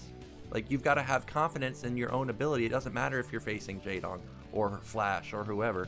If you already have lost confidence in your play, you're not going to win. It's just a fact. Now, we do have Barracks going for a low ground depot, so this looks like it's going to be a wall off here. However, if he does build a wall off at this particular spot, Marines are going to pop out at the bottom side, out in the open. So, just have to be careful about that. Yeah, seems like normal opening for everyone, but Ser has the scout advantage. Yep, he's going to see exactly what's going on, and that will allow him to go for the 12 hatch. May even build a couple of extra drones, since he's going to see this opening with their no chance of being an 8 racks, obviously. And that said something about Hyun being 37 years old, and that gives me hope, man, because I'm also about to be 37 years no old. way. Yeah. He is not 37. There is no way. And at the bottom right match history, it says in Group D of Season 12 Round of 24, Barracks ended up beating Hyun. In recent matches, they're dead even in terms of stats, 2-3, 2 wins, 3 losses, and 4 wins, 6 losses.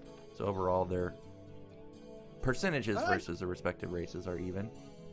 I don't like Hyun's choice. I don't really like he's going for 3 hatcheries.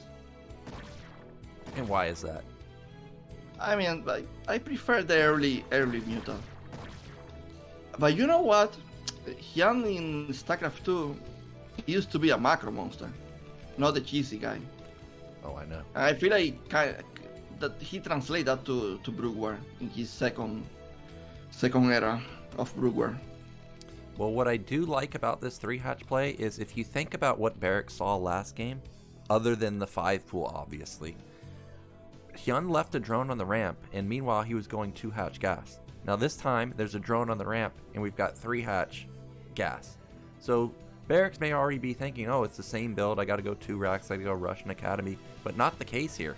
Second SCV actually gets sent across the map, and he just wanted to get in the main. He was expecting that drone to get sent down, but it was not sent at all. Yeah, but at the same time, it's like you're not making Zerglings. You're blocking the ramp with a drone.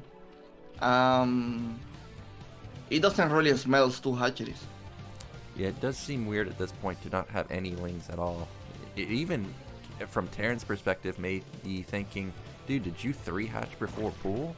Like, it's gotten to that point. Like, I would have expected to see at least 2 lings now.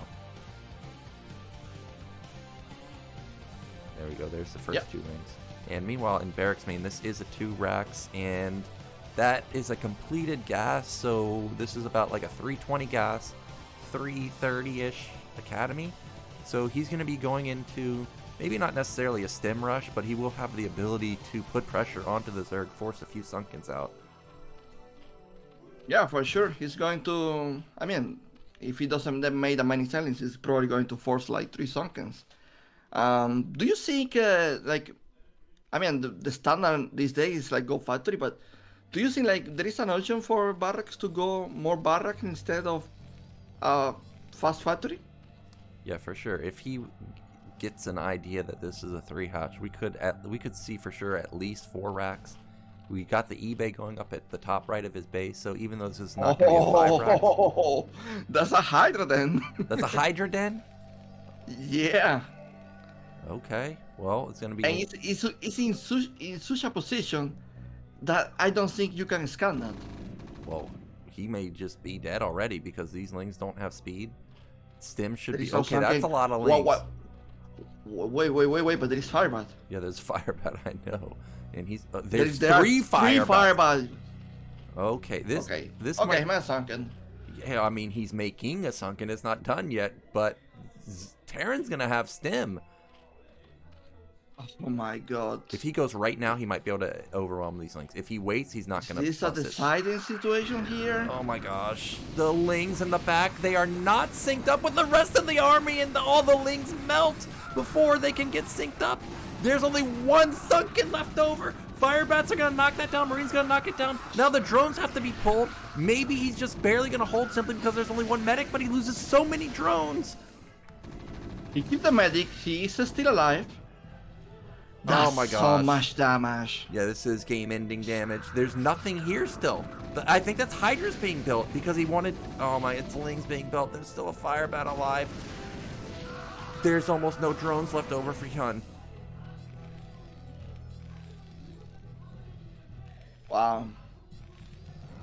I think... that was devastating damage. I can't believe... To be honest. Can't believe that happened. The Overlord somehow barely missed the move out. And the 3 Firebats just wrecked havoc on those Zerglings. He even cancels the turret because he scanned and saw that this guy's going Hydras now. So literally all Barracks has to do is build bunkers, survive, and this is his game to take. Yeah, he needs to make like two bunkers. I mean that's it. Like there is nothing else. You can remake drones. You can, yeah. I don't even know if you can afford making service and lurkers.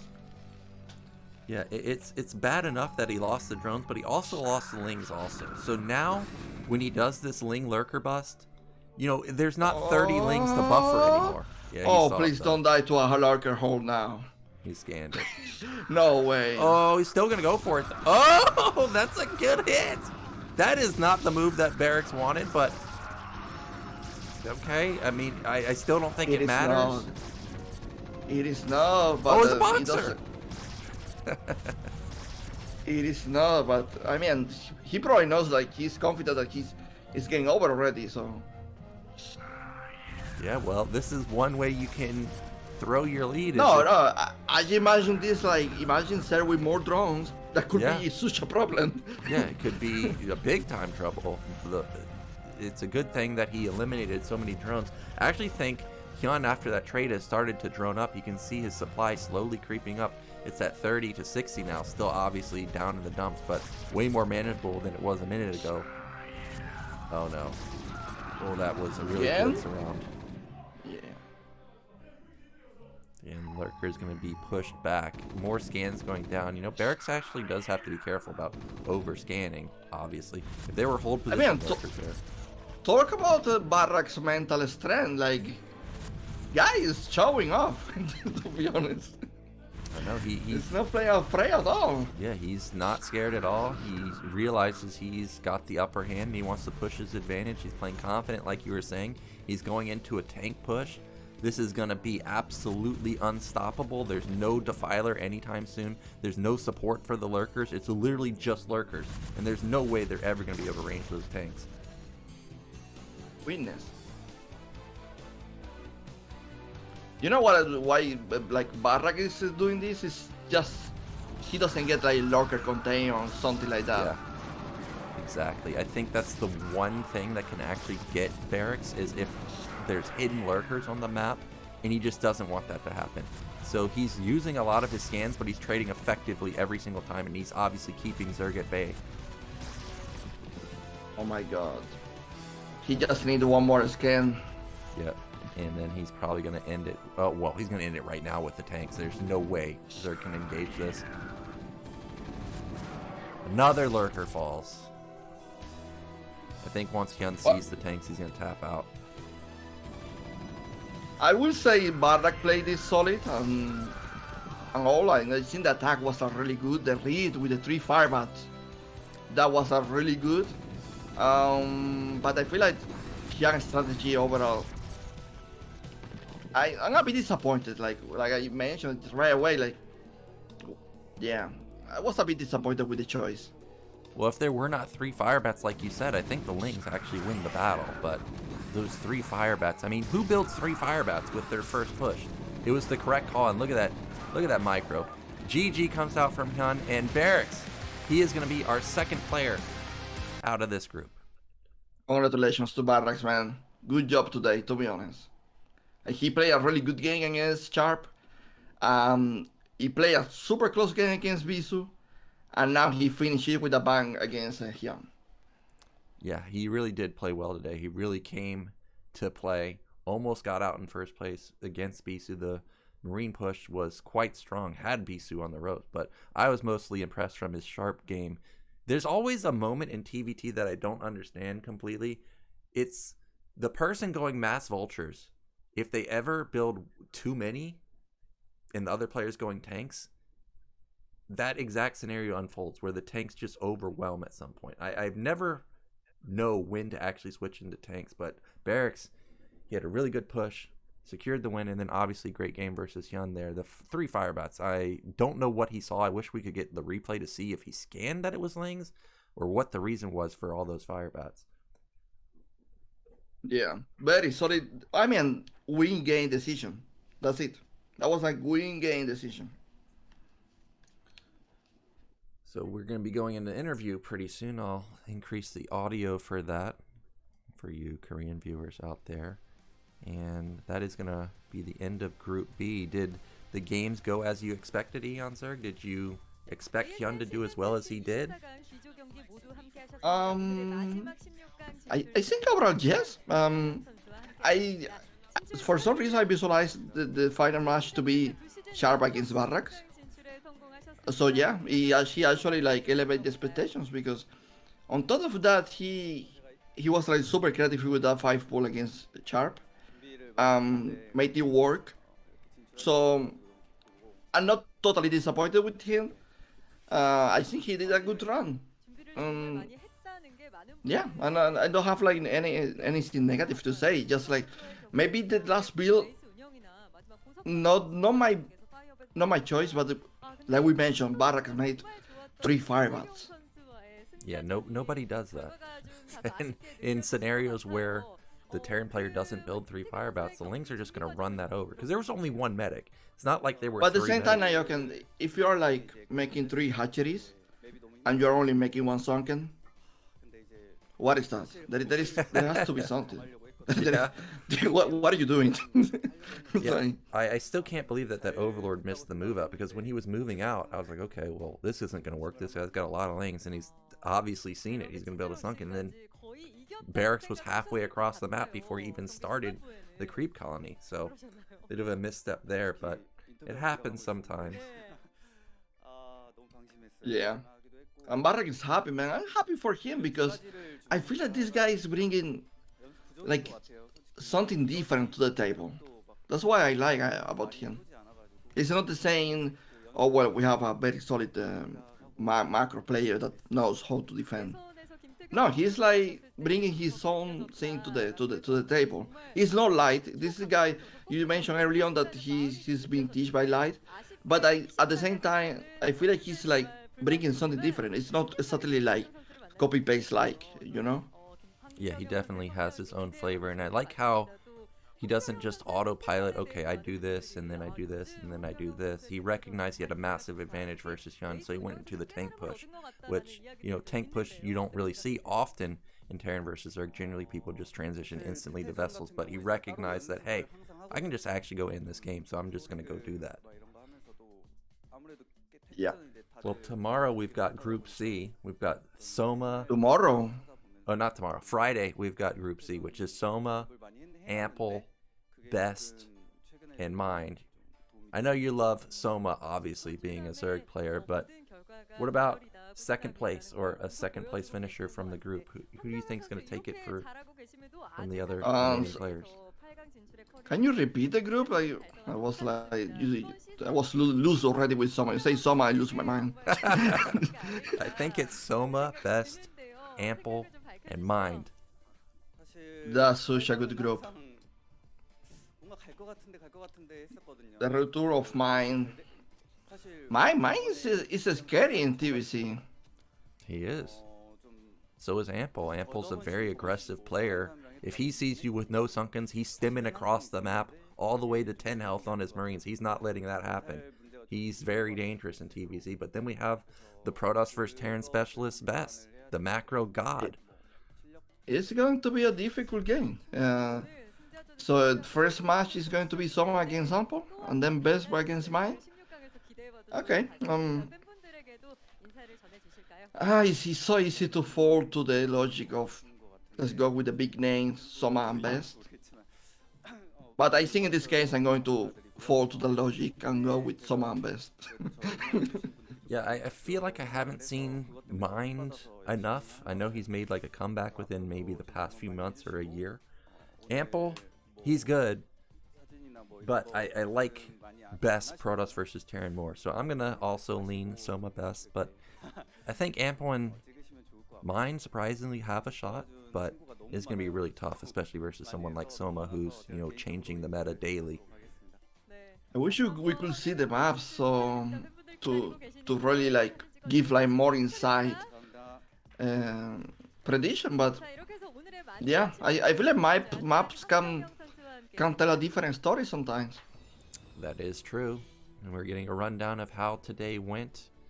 Bisu took down Hyun, then Barracks took down Sharp. And then we got Bisu taking down Barracks in a really wild close game. Hyun taking down Sharp with the 5 pull, and then Barracks taking down Hyun with a nice 3 fire bat timing.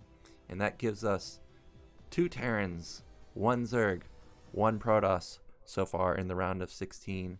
So still Terran dominating so far in terms of representatives in the round of 16. I think they have 12 or something in the round of 24. So far, this season has been the age of Terran. Yeah, I feel like the problem was that, right? Like, take down the Terrans, and so far it's not happening.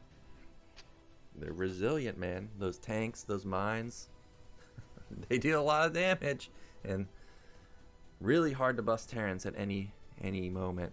I think we're going to get a look at that Group C in just a second as soon as they change the screen. I wish we would see somebody not ban 7-6 because I want to see some gameplay on there. That map is really cool. The net having no gas makes it interesting. And like you said, Group C, Soma versus Ample first, then Best versus Mind. I agree, man. I can't wait to see games on 7-6, especially TPP. Yeah, I'm still confused. What the heck is Terran going to do? No gas at your natural. You're going to have to take that island to get gas. But, you know, the Protoss playstyle these days is mass shuttles. Terran's playstyle is not mass dropship. So I don't know how Mind or Ample, if we get a 7-6 game, is how they're anticipating playing on it. That's a play style. That's dropships. Well, I know that's what you have to play on it, but what I mean is mass dropship style isn't meta for Terran, right? That's just not a thing, whereas mass shuttles is meta for Protoss. So they're going to be... You know, so far what I see is that what matters a lot is the reaction time.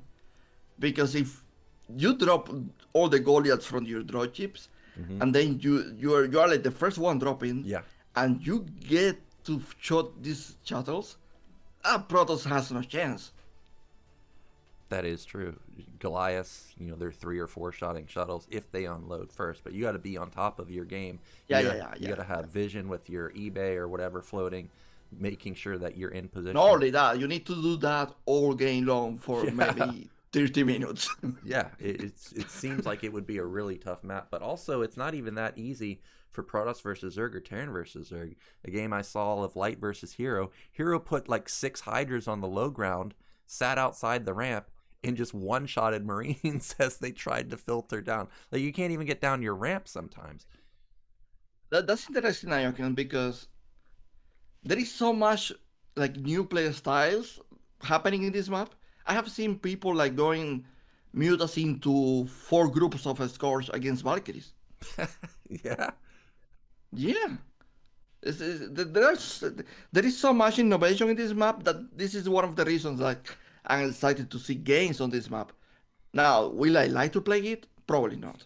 Yeah, I think as a player, you know, not at pro level, I'm not going to like playing 7-6, but from what I've heard, almost every game that people have watched have been quite epic, and it leads to a lot of innovative strategies. Kind of like what we saw in the season with Flash and Snow, the third world map, where Flash almost took down Snow on third world, which was nuts. But that gave us, you know, Terran versus Protoss, where Terran was going Valkyrie Wraith, which is unheard of. So yeah, I'm really excited to see 7-6. I think it's going to be a veto all the way to the round of 16. But hopefully we can get some at some point.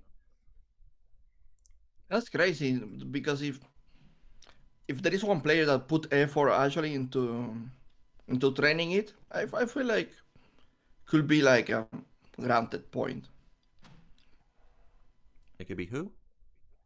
Like could be like a easy point for him, you know, like yes, for sure. And I think, yeah, that could definitely be the case, that they may have something super planned. So if they expect the opponent not to veto it, it could be a free win for them.